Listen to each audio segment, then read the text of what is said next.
tal? Buenas tardes, bienvenidos, bienvenidas y bienvenides al conversatorio Huellas en el Territorio.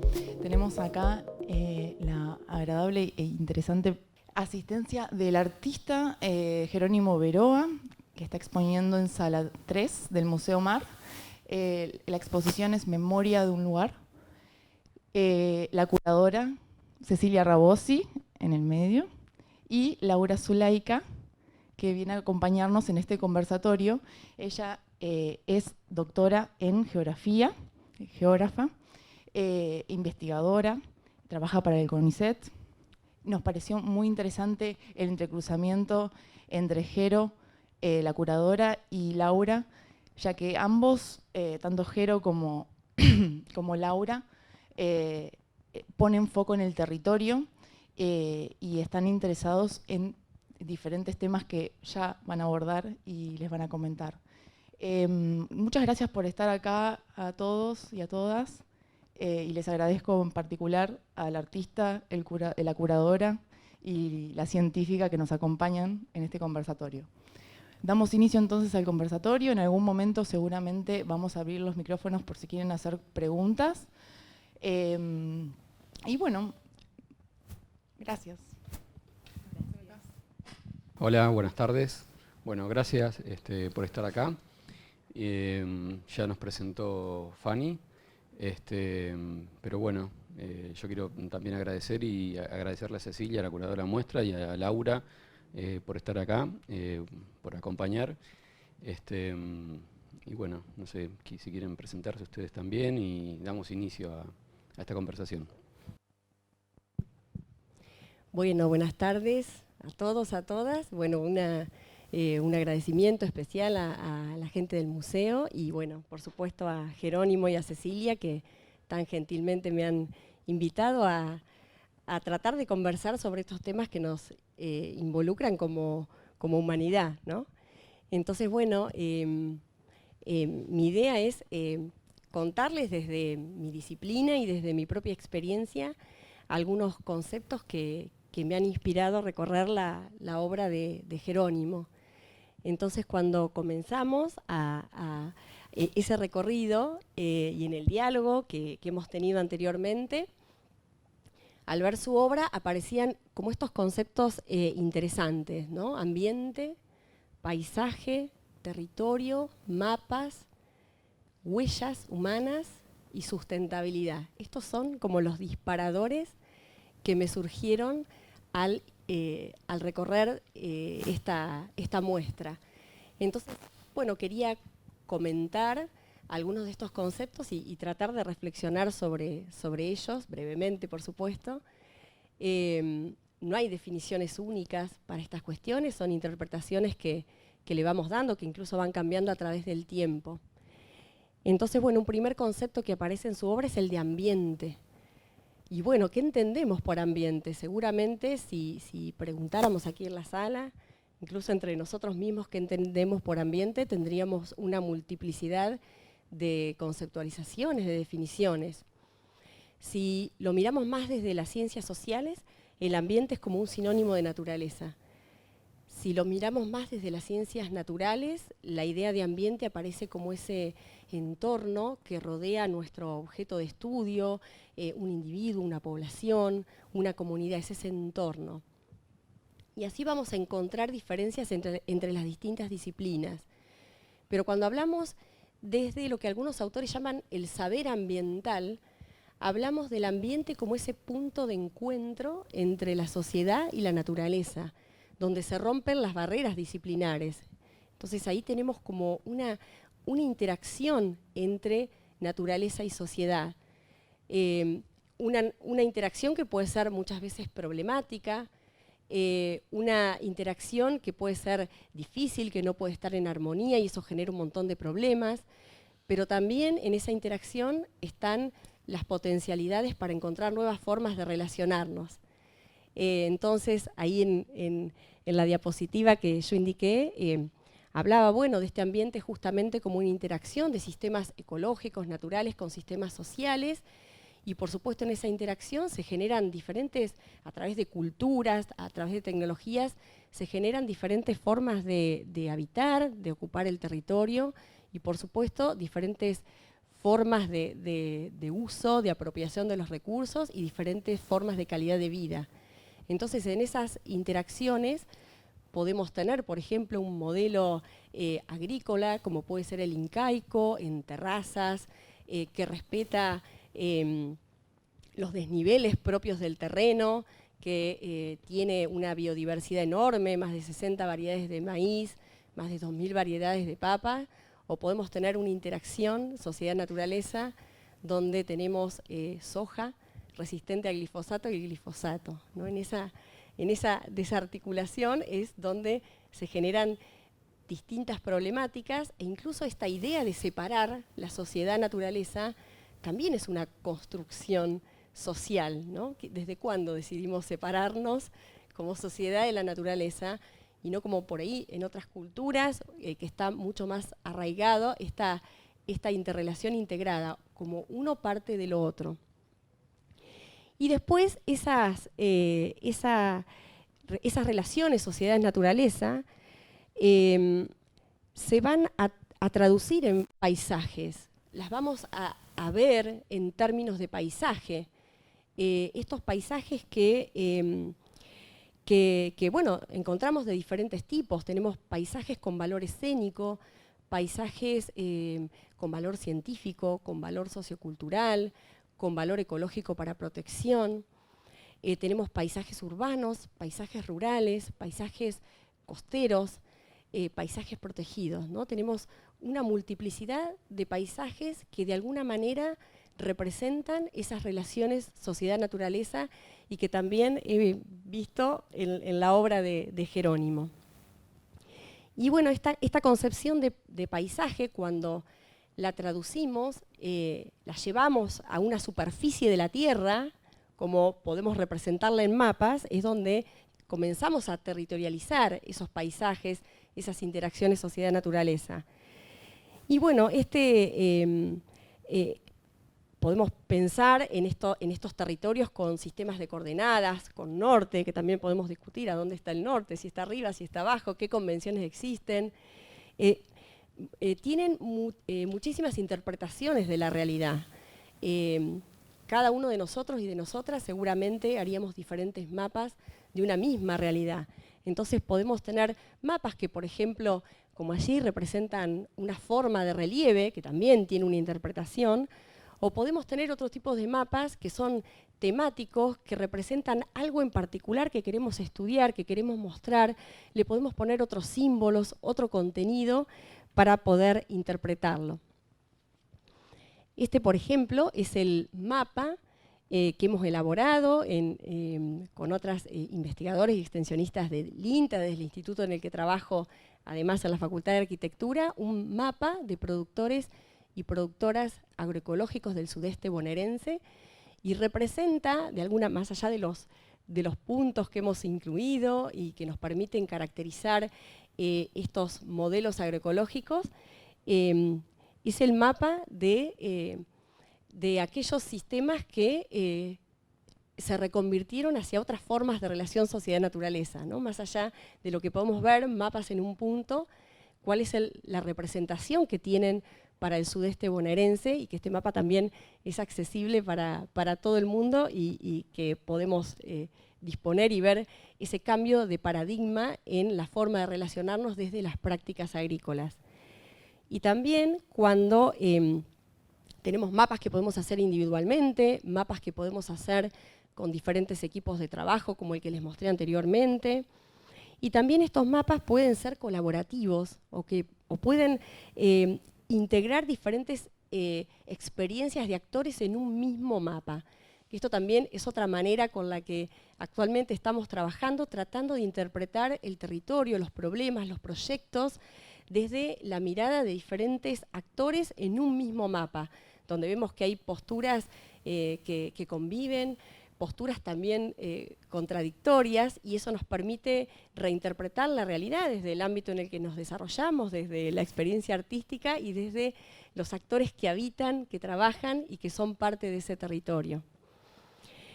Y el otro concepto con el cual digamos, sintetizo esta experiencia del recorrido de la obra es el de huellas humanas.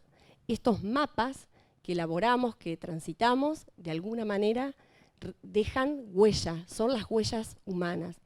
Algunas huellas se pueden representar espacialmente, hay otras huellas que no son representables espacialmente, o no es tan sencillo representarlas. Podemos hablar de huellas de carbono, cuántas emisiones de dióxido de carbono generamos, o huella hídrica, cuánta agua necesitamos para generar determinados productos y servicios. O podemos hablar de huella ecológica, cuál es la superficie de la tierra necesaria para sostener una población en crecimiento. Y esas huellas la vemos incluso en el mar. En el mar, con estas islas de plástico que llegan a toneladas y toneladas en todo el planeta, en los diferentes océanos, y no dejan de ser huellas de nuestra existencia y de nuestra existencia reciente.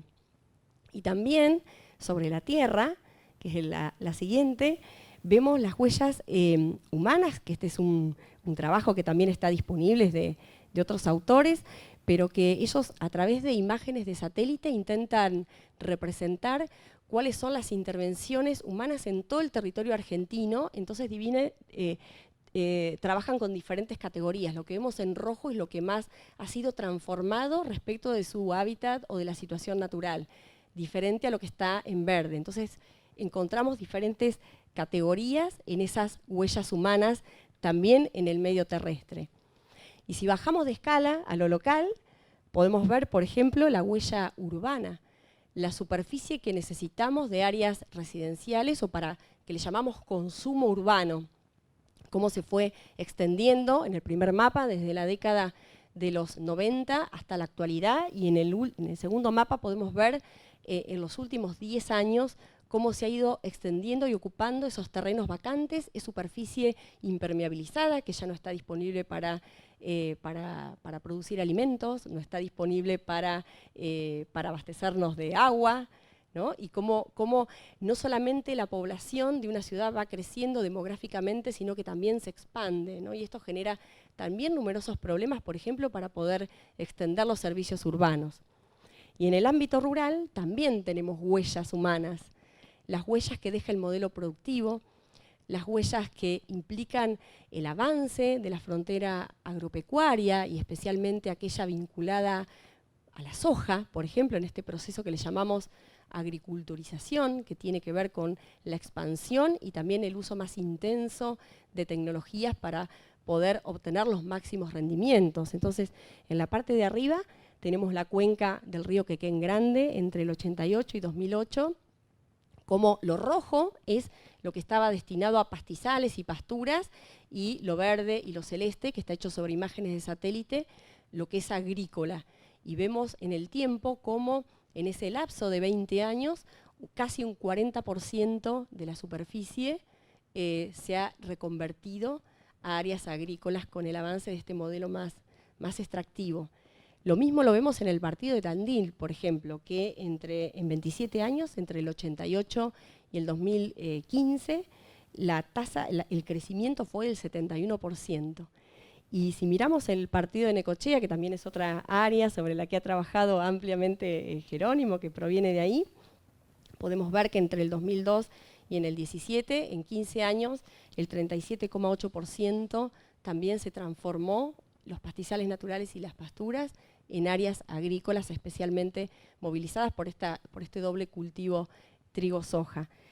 Y también vemos que cuando se expande esa agricultura, cada vez se hace sobre zonas más vulnerables. Esto también es interesante. Primero se ocupan las tierras que tienen mayor potencial, que son más resistentes, y luego ya subimos a las laderas de la sierra, a áreas inundables, que por supuesto son mucho más vulnerables y que por supuesto necesitamos cada vez más de paquetes tecnológicos y de insumos químicos para poder dar respuesta a estas debilidades que tiene el sistema natural si le estamos pidiendo más de lo que nos puede dar.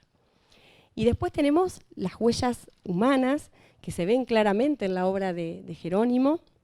Acá podemos ver la zona de Bahía de los Vientos y Punta Carballido en Necochea, donde vemos el caño de vertido cloacal en el mar sin ningún tipo de tratamiento, donde él ha representado, donde está expresado en su obra esta problemática ligada a la contaminación, y además aparece en la figura inferior esa cicatriz que deja ese caño de vertido de efluentes y que lo podemos ver desde el aire. Y nosotros, por ahí, desde una mirada más técnica, también hemos trabajado con esta área y con este caño y con esta problemática de vertido, tratando de explicar y analizar cuál es el estado general del sistema, viendo cuál es el área de influencia, cuáles son las problemáticas que tiene este caño y bueno, cómo esto amenaza el ecosistema de esa zona. Y por último, como para cerrar, pero no para cerrar, justamente para abrir nuevos interrogantes, estas huellas humanas, que yo hice como un recorrido muy sintético y que me inspiró la obra de Jerónimo, nos llevan a pensar en conceptos como el de sustentabilidad, que hoy está bastante debatido y discutido como un horizonte de la humanidad. ¿Es la sustentabilidad el horizonte de la humanidad? Y bueno, este concepto de sustentabilidad que habla de mantener la base de los recursos naturales y de perpetuarlas para las generaciones futuras, como por ahí ligado a la idea de desarrollo genera ciertas contradicciones, porque normalmente el desarrollo se interpreta desde una perspectiva de crecimiento económico, ¿no? Entonces, bueno, ahí aparecen diferentes miradas de la sustentabilidad, que también me interesaría después cuando hablen Cecilia y Jerónimo, poder poner en debate este concepto sin decir más nada y que surja de esa interacción. Bueno, muchas gracias, Laura. Estuvo muy claro.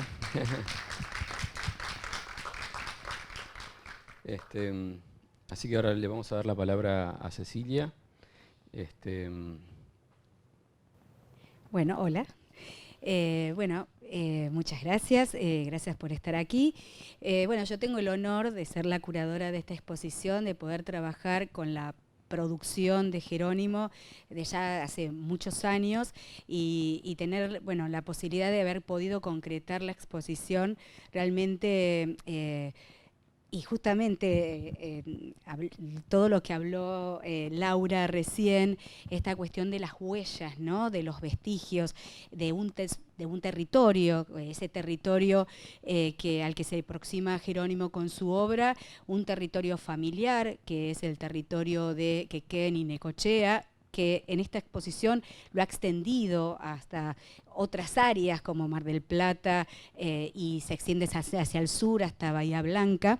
En esa exploración sobre este territorio, en ese trabajo sobre las huellas, los vestigios, el trabajo sobre el paisaje, ¿no? y esas capas de sentido. Yo hablo en el texto curatorial de un estudio poroso sobre el paisaje, ¿no? Esa cuestión de la representación de un paisaje que en general no está habitado, es un paisaje sin presencia humana, pero que está hablando permanentemente de estas huellas que mencionabas, que tienen una injerencia sobre él.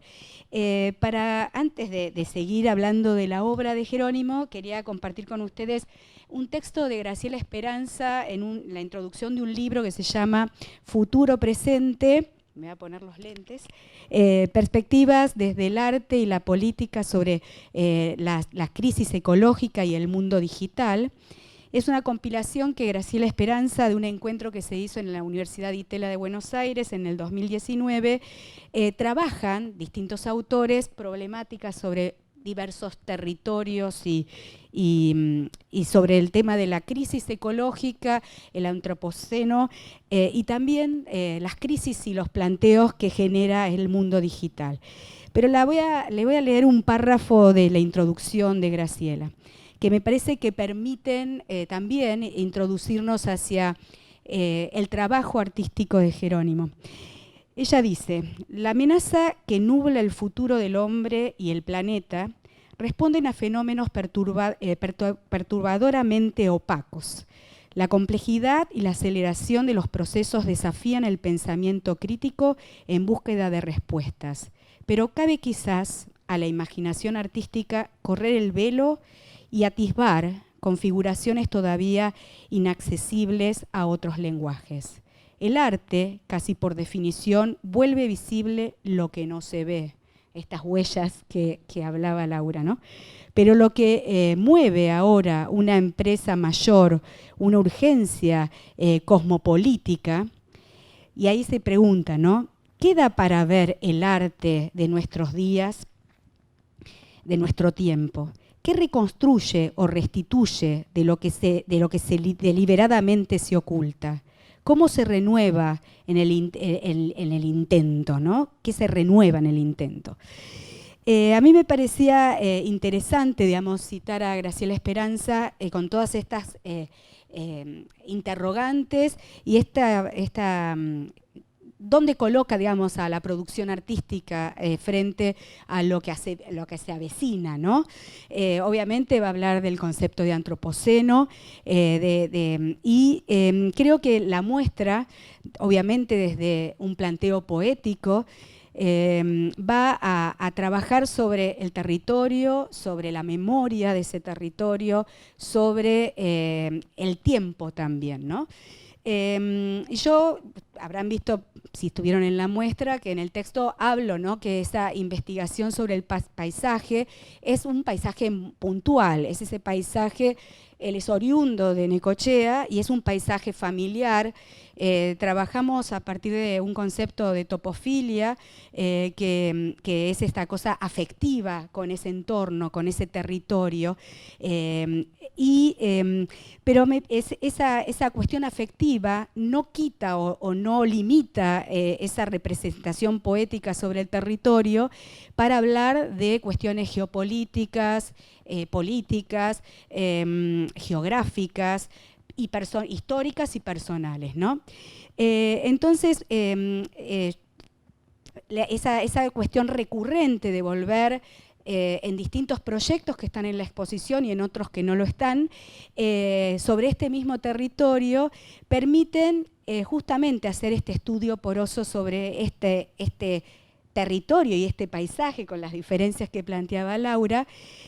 También hacer una intervención sobre el espacio real, trabajar a partir también de la virtualidad y las formas de representación, por eso va a recurrir a elementos tecnológicos como son el Google Map o el Google Earth, para poder también tener una visibilidad sobre ese paisaje sobre el que está trabajando. Pero hablaba de lo poético y lo político en esta cuestión de rastrear esas huellas con un estudio profundo, con estudios que vienen y que afrontan, digamos, de distintos campos de conocimientos, como es la historia, la geografía, la cartografía, todo lo que tiene que ver con el medio ambiente y la problemática acuciante, ¿no?, de esta situación, para, digamos, desde lo poético hablar también sobre la desidia, la destrucción, cuestiones de poder sobre ese territorio, para ver, digamos, esas fuerzas que muchas veces desintegran o modifican el territorio.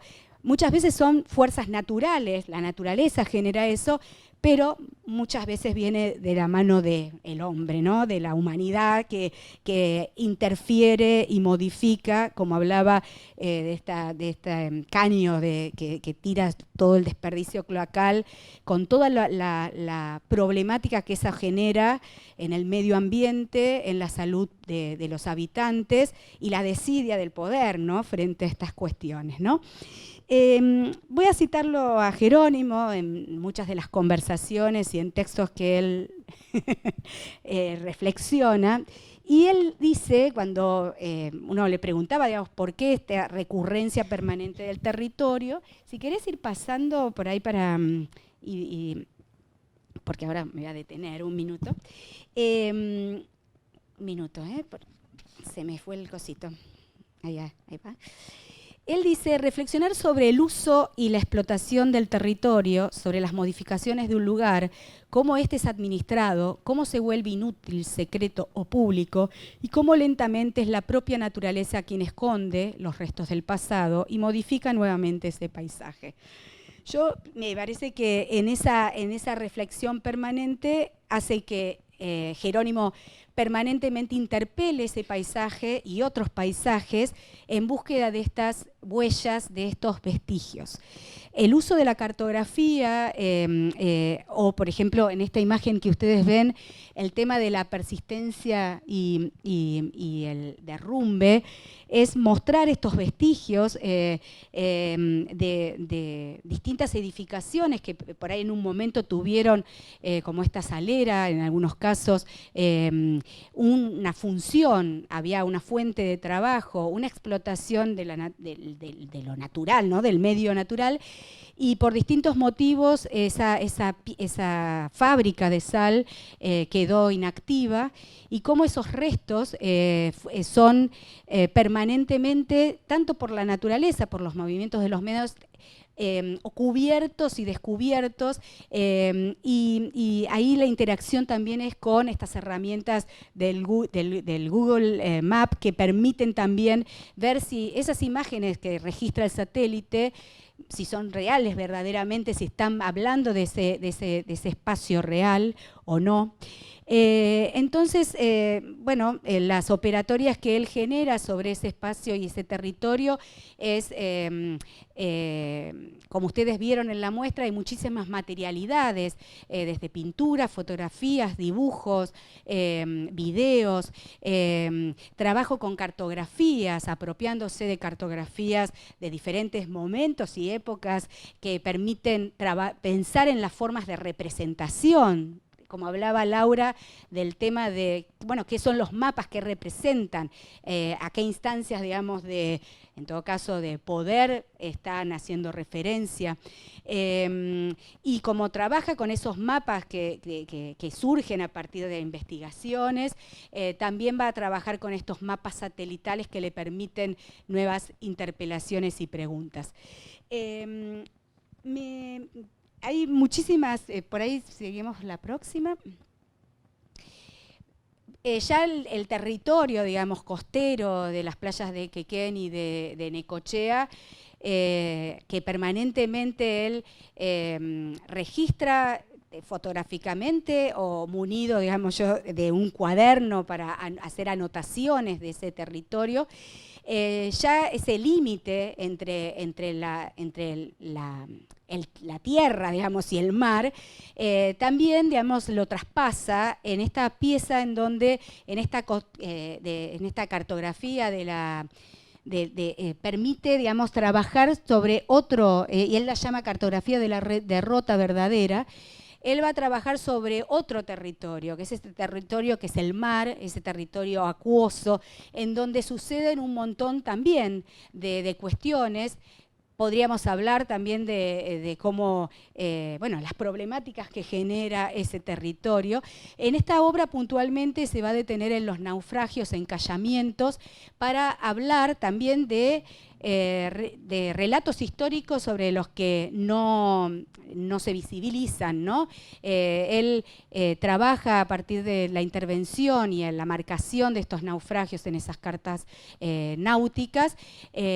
También, o sea, organiza una categoría, suma una categoría a la normativa, digamos, de categorías para poder navegar, de naufragios que no sucedieron, ¿no? Perdón, que sucedieron y que la historia oficial no los considera. Otra de las obras que en la sala, y así termino para poder empezar a dialogar, es esta pieza que es una intervención real sobre el paisaje, ¿no? Esta decisión de generar esa ventana hacia el paisaje real. Y como yo, pensando, digamos, en su obra, es el único paisaje en donde hay una presencia humana directa, ¿no? La presencia de los autos o de personas caminando, que no sucede así en sus otras obras, más allá que siempre remiten a ellas huellas humanas. Pero bueno, aquí es interesante por ahí esa recuperación de la ventana renacentista, ¿no? De la pintura. Y esta cosa de la apropiación de ese territorio real. Bueno, en realidad, si querés ponemos la próxima, esto era un pequeño recorrido para plantear por ahí ahora una serie de interrogantes o cuestiones para conversar. Cuando nos encontramos para pensar este conversatorio, surgió esta idea de los vestigios y huellas, tanto en las investigaciones de Laura como en las obras de Jerónimo. Esto que les digo, estas obras que las plantea desde lo poético y político y desde muchas más lecturas posibles, que nos permiten por ahí articular algunas preguntas, ¿no? Por ahí, ¿cuáles son los imaginarios que existen sobre los conceptos paisaje, ciudad, naturaleza? ¿Cuándo se produce la escisión, que lo planteaba Laura, entre cultura y naturaleza? ¿Existen posibilidades de generar una cartografía que permita resolver problemas colectivos? ¿Una exposición puede trazar direcciones que contribuyan a señalar o repensar problemas reales? Bueno, dejo abierto para conversar. Bueno, ¿hay que responderlas a las preguntas? No, es difícil. Podemos generar más preguntas en todo caso, pero no sé si responder esas. Creo que un poco la idea de todo esto es justamente generar las preguntas o al menos que sucedan. Esa era un poco la intención de la muestra, ¿no? Y como unas grandes preguntas directrices, que es cómo cuidamos ese lugar en el que vivimos, y cómo nos cuidamos o cómo nos hacemos responsables en todo caso de todo eso, de todo lo que estamos influyendo a nuestro paso, ¿no? Que hay un montón de vidas que llevamos puestas, por ejemplo, en eso que se llama el progreso, y hay cierta como responsabilidad de eso, ¿no? Entonces yo creo que la cuestión es disparar más preguntas, no sé si hay respuestas. Claro. Lo mismo con la cuestión de la sostenibilidad, bueno, no me sale la palabra por los nervios, pero de la cuestión sostenible, ¿no? De cómo también abocarnos a eso, cómo se resuelve.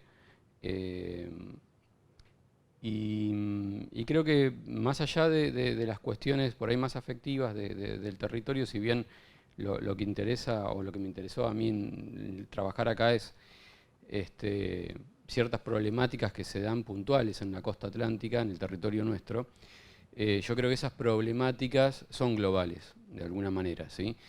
Ya sabemos que muchas de las cuestiones que vivimos actualmente tienen su desarrollo en el último siglo, en los últimos 2 siglos.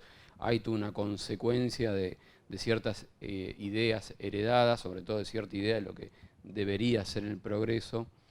Pero bueno, las problemáticas puntuales pueden ser locales, pero eso de alguna manera también forma parte de una problemática global, y que trasciende por ahí las políticas particulares de cada una de las ciudades también. Así que, no sé, creo que... Sí, yo quería decir, en relación a lo que estábamos comentando de esta idea de progreso, ¿no? Bueno, ¿qué es el progreso? ¿Hacia dónde vamos? ¿Hacia dónde queremos ir? Y cómo esta idea de progreso ligada históricamente a este crecimiento económico, sin el menor reparo de pronto de cómo se utilizan, cómo se consumen, cómo se aprovechan los recursos naturales, es lo que nos lleva a la crisis de hoy, ¿no? Entonces, bueno, ¿qué es progreso? Bueno, hoy ya estamos repensando, ¿no? ¿Qué es la idea de progreso? Como mismo la idea de desarrollo que estábamos comentando hoy, ¿no? Este desarrollo ligado al progreso, ligado al crecimiento económico, y que, bueno, muchos autores hablan del desarrollo que tiene como 2 dimensiones, como una dimensión normativa, que todo se supone que el desarrollo va hacia un buen lugar, hacia un lugar de progreso con beneficio para todo el mundo, y una dimensión más pragmática, más descriptiva, donde podemos ver que en la práctica hace años que venimos hablando de desarrollo y que hace 80 años que las diferencias entre ricos y pobres son cada vez más fuertes, las problemáticas que acechan a la humanidad son generadas, por supuesto por la propia humanidad, son cada vez más agudas, entonces nos empezamos a plantear esta idea de desarrollo. Y de alguna manera esto de la sustentabilidad, que es un concepto, podríamos decir, relativamente nuevo, que se habla de lo sostenible en los 80, el desarrollo sostenible es de los 80, pero bueno, aparecen unas ideas en los 70, ligada a esta idea de desarrollo entendido como crecimiento económico, nos hace pensar como en un desarrollo verde, pero que no cuestiona las bases del modelo de desarrollo. Entonces ahí es donde por ahí entramos en esa contradicción, y por ahí tenemos que pensar en otros modelos, en otras estrategias de desarrollo que yo siempre digo son situadas, tienen que ver con una realidad y contexto particular, porque esos ideales, entre comillas, de progreso, de sustentabilidad, no son comunes a todo el mundo y no son comunes en el tiempo. Como vemos, en el tiempo eso ha ido cambiando. Entonces, tenemos que pensar en objetivos situados de cada espacio y cada momento en particular, pero también no solamente atendiendo estas dimensiones ecológicas que se ven ahí perfectamente en las obras, sino también atendiendo a dimensiones sociales, a dimensiones culturales, a dimensiones políticas, como también basadas en esta idea de gobernanza, participación, o sea, pensar en otros objetivos y que por supuesto van a cambiar y en tiempo y en espacio. También atendiendo a que los problemas ambientales y las intervenciones no tienen límites espaciales ni temporales, que esa es una característica muy fuerte de la problemática ambiental, donde lo que hoy estamos viendo, por ejemplo, con el cambio climático, es el reflejo de lo que pasó hace años atrás, no es el producto de lo que hoy está ocurriendo. Y las huellas que hoy estamos dejando, por supuesto que tienen consecuencias en un futuro. Y por más que haya regiones, partidos, países, lo que pasa en un lugar necesariamente alcanza y trasciende a otros entornos. Esto ya también lo venimos hablando desde hace un montón de décadas atrás, ¿no? Cuando algunos países estaban preocupados por las lluvias ácidas, pero bueno, provenían del norte, ¿no? de Inglaterra y de Reino Unido, en los países nórdicos. Entonces, ¿cómo llegaban a sitios que era imposible pensarlo? Y bueno, esto nos habla de que estamos en esta tierra que es una sola, es la biosfera, y que bueno, es parte, cada uno tenemos nuestra responsabilidad. Y yo te pregunto, digamos, en esta especie de mundo en emergencia en el que vivimos, ¿crees que hay cierta posibilidad de reversibilidad? ¿Crees que las cosmogonías, por ejemplo, de otros pueblos, como no es no sé, el pensamiento occidental, como pueden ser las cosmogonías amerindias, pueden ser una especie de ayuda o de solución al hecho de decir, bueno, empecemos a repensar al menos esa relación rara, dicotómica entre naturaleza y cultura que no nos funciona, y ver si nos tenemos que volver a pensar como parte constitutiva de ese todo? ¿Cómo lo ves? Sí, yo creo que sí, que es posible, porque aparecen experiencias. Bueno, yo quiero ser más positiva, porque si no, yo no creo que sea fácil, pero sí aparecen voces, aparecen estas nuevas voces que antes no aparecían y que estaban invisibilizadas. Hoy, no sé, yo pienso, no sé, la Constitución de Bolivia, que habla del vivir bien como un objetivo, ¿no? Alegando a las voces aborígenes, digamos, nativas, o el buen vivir, como está la Constitución también de Ecuador, donde apelan a otras como modelo de desarrollo hacia otras formas más armónicas de relaciones sociedad-naturaleza. Yo creo que van apareciendo esas voces. Sí, en el voto para la Constitución de Chile ahora bueno, hubo un revés en ese sentido. Sí. Sí, porque bueno, también es difícil ponerlo en práctica, porque si bien... Muchos intereses económicos, muchos grupos de poder. Exacto. Hay resistencias, pero también tenemos modelos institucionales que no están adaptados a estas formas. Por ejemplo, no sé, pensando en Ecuador, donde la naturaleza es sujeto de derecho, ¿no? Y la naturaleza tiene derechos por sí misma, independientemente de lo que la sociedad les da, pero tampoco hay estructuras políticas, institucionales, que permitan poner en práctica esos derechos, ¿no? Tenemos un modelo todavía que respeta cánones de momentos previos. Entonces, a veces es muy difícil reconvertir esas instituciones. No hay una aplicación de eso que por ahí es muy importante, como ley o como establecimiento de derecho, pero no hay una aplicación directa sobre la... de hecho, nosotros tenemos toda una perspectiva muy antropocéntrica en nuestra mirada ambiental. Eso se plasma también en nuestra normativa, recursos, ¿no? ¿Por qué hablamos de recursos? ¿Recursos para quién? Bueno, para los seres humanos. En sí mismo, un árbol, una especie, es un recurso para los humanos, pero en realidad ahí tiene un valor en para sí una mismo. parte de los humanos, ¿no? Porque seguimos heredando esas cuestiones de la universalidad. Y cuando uno habla desde el pensamiento occidental, habla como si fuese universal también, ¿no? Entonces decimos los recursos para los humanos, pero hay un montón de pueblos que son un montón que no piensan lo mismo. Y es muy difícil desprenderse, ¿no? del marco epistemológico en el que estamos parados. Cuesta un montón. Sí, me hiciste recordar, hay un documento que para quienes trabajamos en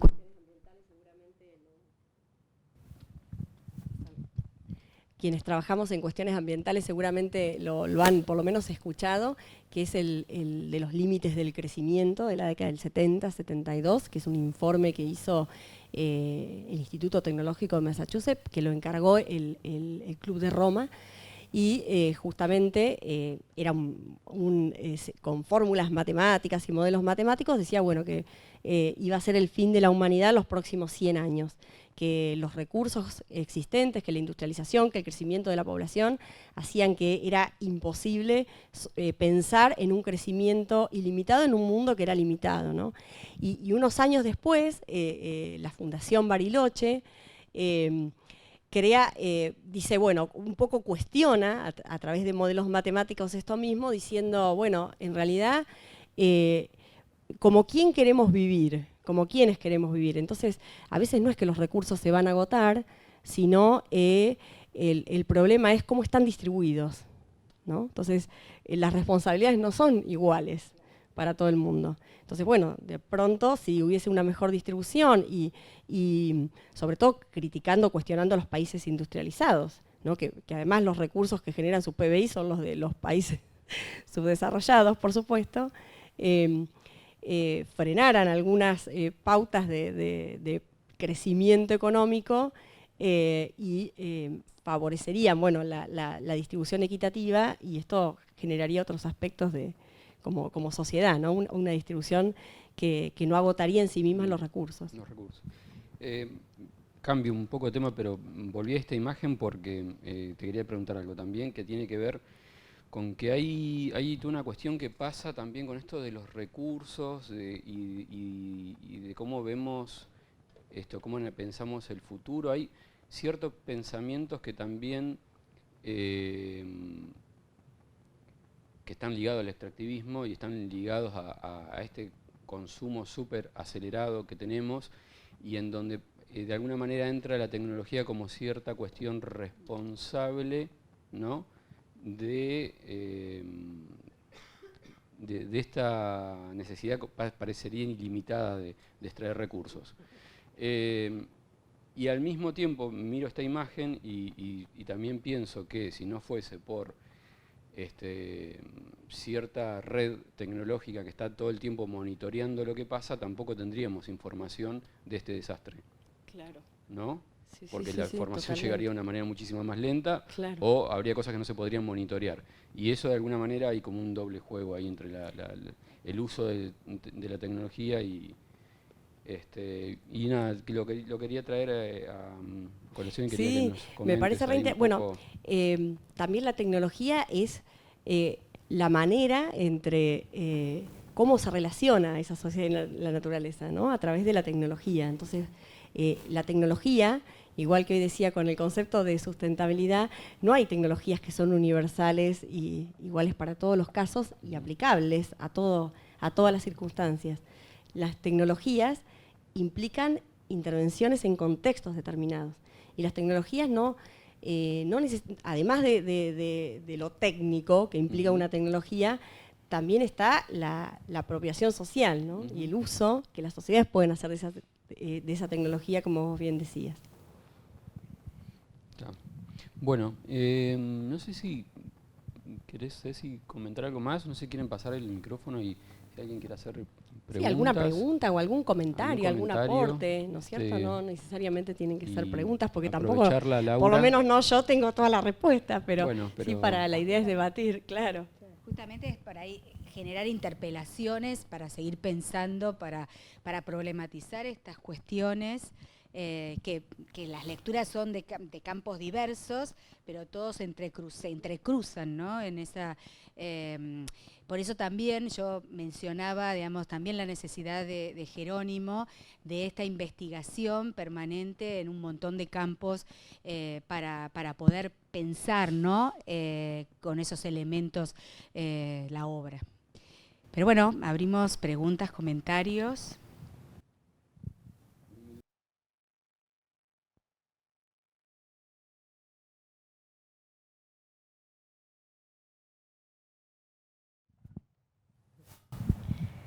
Bueno, buenas tardes, gracias. Gracias por este espacio. Yo me acerqué acá porque me gustan estos cruces entre ciencia y arte. Me parece que ahí puede haber justamente una vuelta de tuerca a todo esto de que estamos hablando justamente. Yo quería comentar que a mí me parece que una de las problemáticas que quizás tenemos es como que hay como una pérdida de la afectividad, una pérdida de, bueno, lo que le llaman la afectividad ambiental, ¿no? Como que la ciencia, de hecho, se alejó del sentimiento y sí, datos hay un montón, pero ¿cómo nos llegan esos datos? ¿Cómo nos afectan? Y por eso en tu muestra, vos mostrás quizás un caño que si me lo mostrás en una foto, no me dice nada, pero si yo lo veo en la pintura es como, wow. Eso y me parece que ahí está la clave, en estos cruces que están proponiendo, puede ser una solución.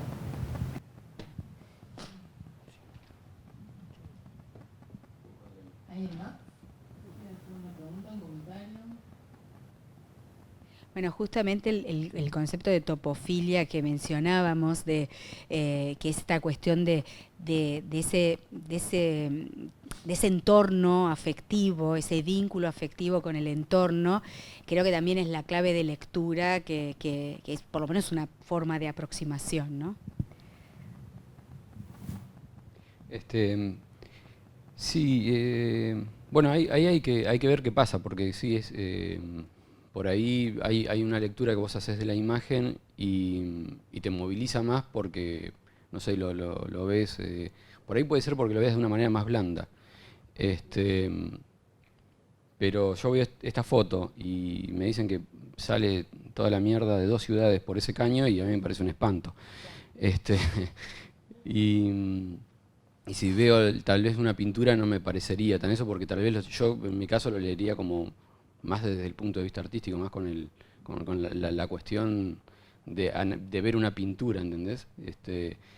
Pero por eso digo, pasa eso. Entiendo lo que estás planteando y está buenísimo, ¿no? Para la gente que por ahí no viene del campo del arte, es un acercamiento al tema, la imagen, tal vez de otra manera que sea desde un estudio científico. Y está bueno, si funciona desde ahí, me parece que está bueno. A mí me interesó lo que Laura decía, esa cicatriz, o sea, está el caño, la representación y después esa imagen satelital en donde uno ve la extensión del caño, la extensión, perdón, soy yo, la extensión del caño, que como una cicatriz, la lectura realmente es, como imagen es potentísima y también hablando de cuando nos encontramos para imaginar esta conversación, fue interesante porque Laura vino a ver la exposición y se enfrentó a la pintura antes de ver dónde estaba localizada esa situación y articuló rápidamente con esa escena puntual de investigación y de trabajo. Creo que como toda la obra y esta cosa de las huellas y vestigios que hablábamos antes de Jerónimo, están hablando de problemáticas que subyacen en esa representación de ese paisaje en particular, ya sea para señalar los naufragios en toda la costa, desde Mar del Plata hasta Bahía Blanca. Yo les decía que él crea una categoría. Esa categoría está marcando, que es una categoría que identifica naufragios o hundimientos que no están en la historia oficial, posiblemente porque no interfieran en la navegación de los grandes barcos. Pero detrás de esas historias hay un montón de personas que nunca regresaron, ¿no? Entonces, yo decía que era un paisaje sin la representación de habitantes, ni hay como una huella humana, pero hay un montón de vestigios y de cuestiones para hablar de esas problemáticas y de esos que no están en el caso, por ejemplo, de los naufragios.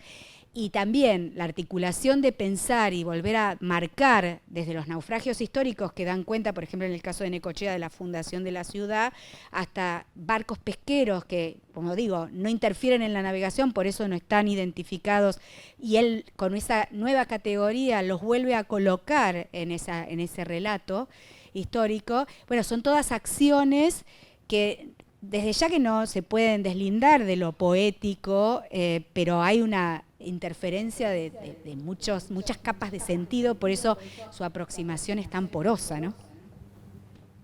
Sí, no sé si saben, Necochea se funda después del naufragio del filántropo, ¿sí? Y bueno, se ve que les pareció un buen augurio, no sé, fundaron una ciudad a partir de un desastre. Así que, bueno, ese fue también un poco el disparador de toda esa investigación de los naufragios. Y después esa investigación se fue abriendo y hay un montón también de capas de sentido que se pueden abrir en eso. Pero bueno, sí, es un poco ese punto de partida, ¿no? El naufragio del filántropo. ¿Alguien más quiere hacer preguntas al señor?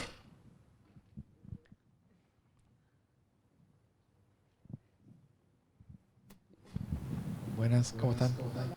Lo mío es cortito. Primero felicitarlos por la muestra. En mi caso también soy profe de geografía y recomendé la muestra, me parecía era muy significativa. Y para poder hacer visible esto cuando hablamos del ambiente, en términos de un territorio concreto, cómo poder materializarlo. Y a esto de hacer visible lo que muchas veces no está, ¿bien? Que forma parte de quienes habitamos ciudades, ocurre como una magia o algo que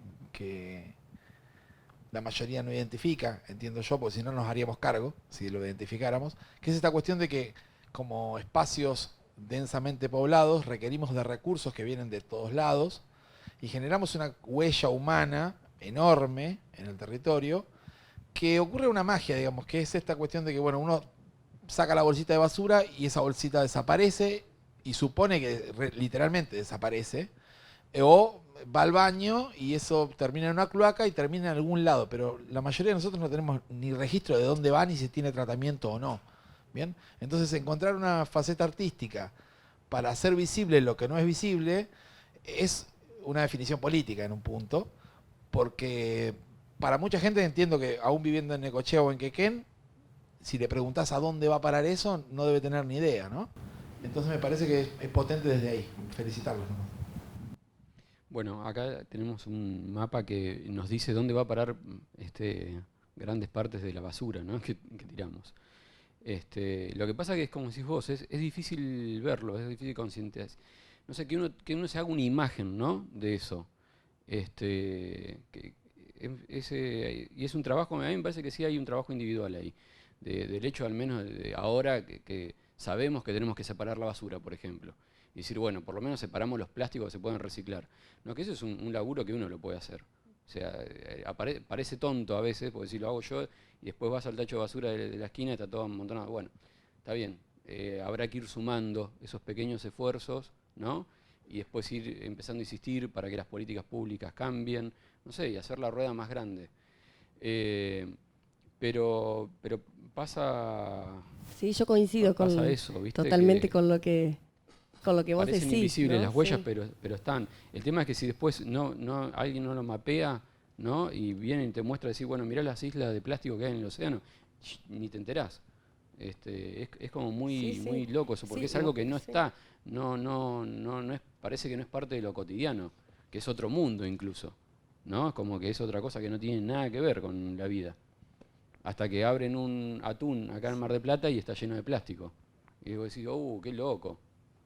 Pero va a pasar cada vez más seguido, ¿no? Y siempre es como que, no sé, siempre parece lejos. Siempre parece lejos o que no tenemos nada que ver, o como... Es muy difícil de asimilar Sí, sí. la situación Sí, cuando empieza a ser un de problema. emergencia.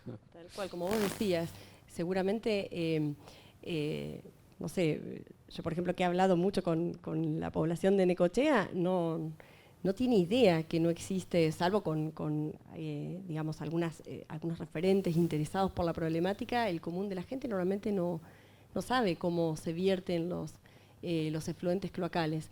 Y todos pensamos que lo interesante es tener el servicio, pero históricamente nunca se piensa en cómo se trata o cómo se vierte, ¿no? Históricamente, porque también esto es más nuevo, la preocupación por estas problemáticas.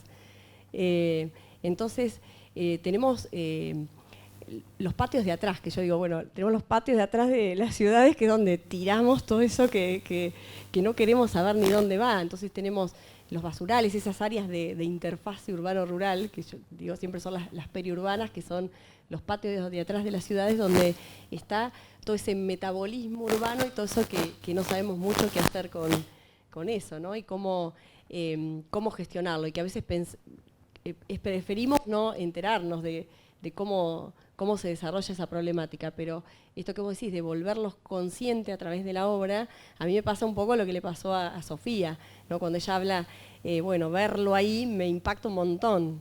Está bien, a quienes venimos y posiblemente lo tuyo sea al revés, ¿no? Pero en esa interacción, arte-ciencia... Sí, yo quiero agregar que... ¿Está prendido? Hola, ahora sí. Yo quiero agregar que hay gente que va a pescar a Punta Carballido.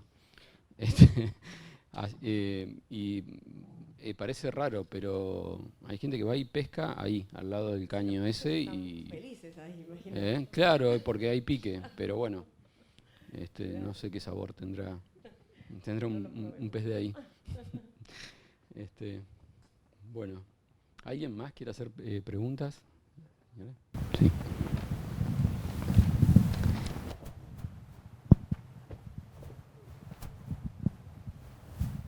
Hola, buenas tardes. Bueno, también felicitarlos por la obra, también soy profesora de geografía. No, y por ahí contestar una de las preguntas que salieron ahí, que decía si los mapas podrían ser una opción para una transformación colectiva. Y hay un movimiento, hay una línea de trabajo que tiene que ver con mapear problemáticas de manera conjunta en diferentes territorios, a partir de la mirada de diferentes actores en esos territorios, para después poder plantear diferentes soluciones a esas problemáticas. Los mapas se trabajan con la gente que son afectadas o beneficiadas a veces por esas problemáticas, y la solución salen diferentes líneas de acción en conjunto.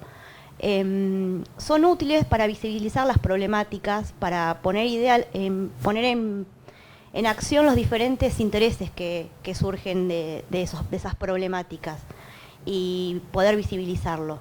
Nosotros a veces en los colegios lo trabajamos mucho con los chicos para ver las problemáticas de las ciudades. Sobre todo acá en Mar del Plata, que por ahí tenés colegios donde los chicos vienen de diferentes lugares de Mar del Plata y las problemáticas a veces son muy diferentes. Y bueno, y nos permite ir conociendo otras situaciones. No sé, por ejemplo, los chicos que vienen más al norte en Mar del Plata, por ahí el tema de los residuos, en su momento, de los desechos cloacales, era una problemática mucho más visible que los chicos que por ahí vivían más al sur y tenían el predio de disposición final de residuos, que era donde se llevaba toda la basura, o los chicos que viven cerca de lo que es Sierra de los Padres, que tienen los desechos de los agrotóxicos constantemente que conviven con ellos. Y eso hace que, bueno, que se mantengan informados y que se pueda pensar una ciudad, o por lo menos poner en palabras o en debate, una ciudad un poco más sustentable, ¿no? Sí, además, bueno, es una manera de visibilizar, ¿no?, un problema también, el mapa, como instrumento ahí de conocimiento. En ese sentido está buenísimo. Últimos comentarios por acá.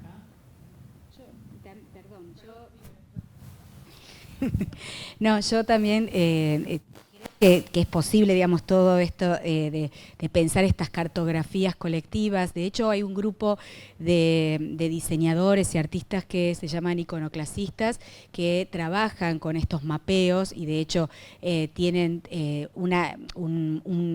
como una guía, como un tutorial para poder generar esos propios mapas y en donde cruzan un montón de alternativas con los actores de esas escenas. Por ejemplo, trabajaron sobre el SEAMSE y trabajaron durante meses articulando esa cartografía en donde mostraba la ciudad que es el SEAMSE, allá en la provincia de Buenos Aires, y en donde hay una cárcel mismo dentro de ese territorio, una escuela.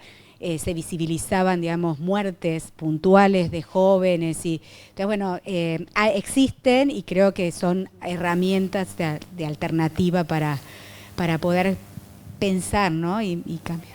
Exactamente. Está buenísimo que comentes esto, que en las escuelas de Mar del Plata lo están haciendo, me parece que es sumamente valioso. Y también estaría bueno, capaz que lo hacen, visibilizar esos resultados, porque me parece que son sumamente productivos. Sí, a mí me parece también, y por eso mencionaba, porque ellos tal vez también materializan por ahí diagramas y publicaciones y eso que tal vez serían, digamos, información, ¿no? Que sería muy valiosa, ¿no? Sobre todo generada por los propios protagonistas de esas escenas. ¿Alguien más? ¿Qué te inspiró para hacer la muestra acá en el Museo Mar, la sala? Bueno, a ver, digamos que yo me inspiro mucho en el paisaje, ¿viste? De donde nací, que es un paisaje así como el de Mar, del con playa. Y por eso trabajo tanto el paisaje, porque es algo que me gusta mucho y me interesa. Ahora, la muestra acá en Mar del Plata, digamos que no es que yo la decidí, dije voy a hacer una muestra en Mar del Plata y me dijeron que sí, no funciona así, pero bueno, tuve el placer de hacerla acá y me parece que lo que me pasó acá en el museo es que sí me inspiró mucho a hacer la muestra porque el lugar tiene el mismo paisaje, es súper similar al que a mí me gusta, ¿viste? Y al que yo trabajo.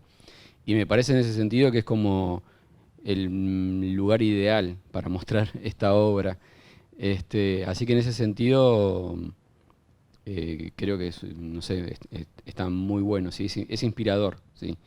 De ahí a que hayamos hecho una ventana para que justamente el paisaje entre a la sala, porque estábamos hablando de eso y no podemos estar hablando de eso que tenemos ahí adelante y negarlo, o que no se vincule con las distintas maneras de nombrar eso o de encarar ese paisaje que tenemos ahí, que es el mar y el territorio. Así que, bueno, muy linda la pregunta.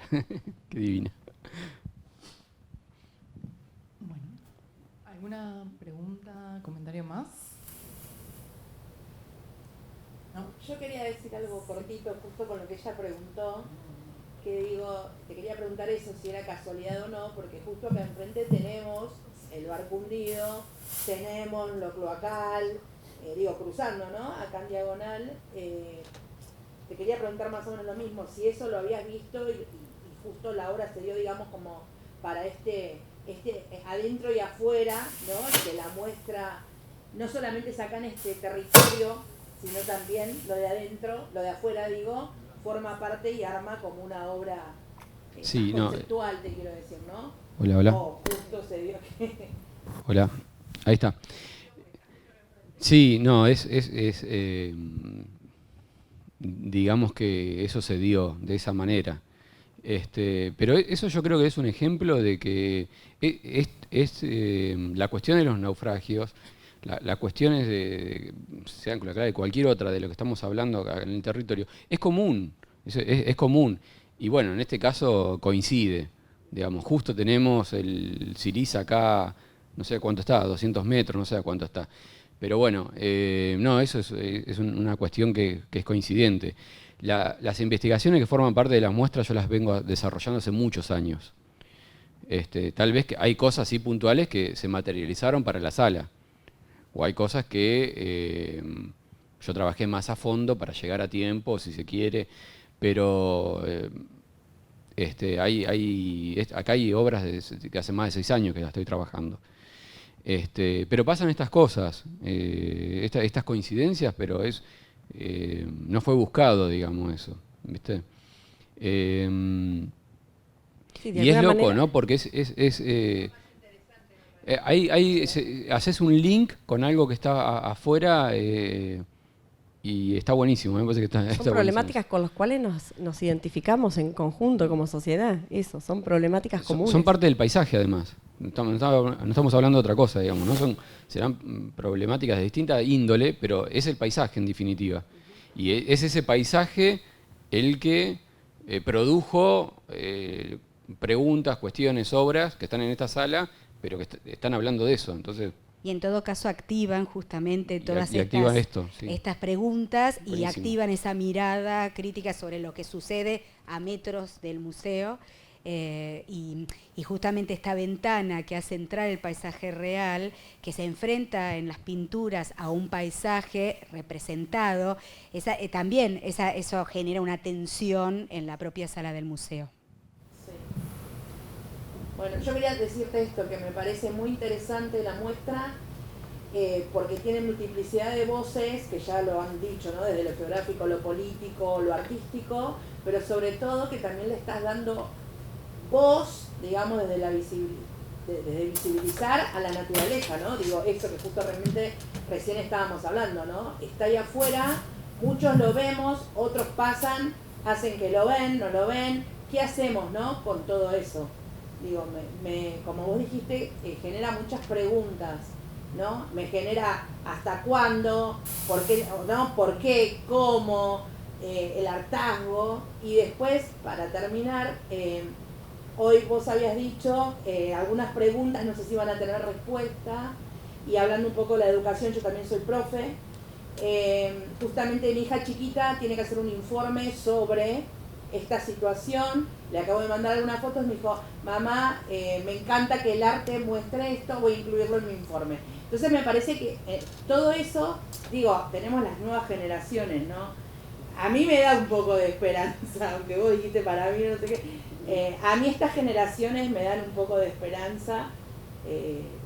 Obviamente está la cuestión política y de poder, pero me gusta mucho eso de esta muestra, que la interacción ciencia y arte, pero sobre todo se le está dando voz a algo que está gritando y que solamente tiene poder de escucha para aquel que lo quiere escuchar. Y me parece que hay que multiplicar ese poder de escucha, ¿no? Tu muestra me da la sensación a mí, por lo menos mi visión particular y pequeña, es que es eso, ¿no? Escuchen, vean, está todo ahí, lo tenemos acá, ya basta, digo, ¿no? Es como también de denuncia, obviamente. Bueno, todo esto que ustedes venían hablando me parece súper interesante y que llega aparte a todas las generaciones. No, gracias a vos por decir eso. Yo creo, hasta hace muy poco ustedes acá en el museo en Mar del Plata tenían una frase de Catmisser que dice que el museo es una escuela. Yo creo que si tiene que servir para algo el arte, que sirva al menos para eso, ¿no? Para tirar puntas, ¿viste? A mí en esta muestra me interesaba particularmente el trabajo con educación. Yo considero que el arte es un campo del conocimiento, ¿viste? Para mí, por ejemplo, no tiene nada que ver con la cuestión mercantilista, ¿viste? Que se piensa que el arte es hacer cosas para vender. A mí me interesa más que surjan estas cosas, aunque sea a 3 personas, ¿viste? A 2 pibas que van a la escuela y van a hacer un trabajo y ponen una cuestión artística que está linkeado a algo que están pensando, bueno, ya está, nos vamos a dormir tranquilos. Soy pesimista porque soy pesimista por naturaleza, ¿viste? Pero es un poco contradictorio lo que digo, ¿no? Pero porque está bueno que si se genera esto y la rueda empieza a circular, aunque no sea por esta muestra, ¿no? No digo por mí, digo por el sentido de decir, bueno, ojalá que la gente más joven se cope con esta problemática, entienda que el mundo en el que va a venir va a ser una mierda, entonces hay que empezar a trabajar para cambiar eso. Ojalá. Yo lo veo oscuro, pero ojalá esté súper equivocado. Y bueno, no, te agradezco a vos el comentario y me parece que nada, que está bueno que eso, ¿no? Que sea parte de la educación estas problemáticas que parecería que no, pero son súper no contemporáneas, porque es obvio que son contemporáneas, digo, súper cotidianas, súper cotidianas.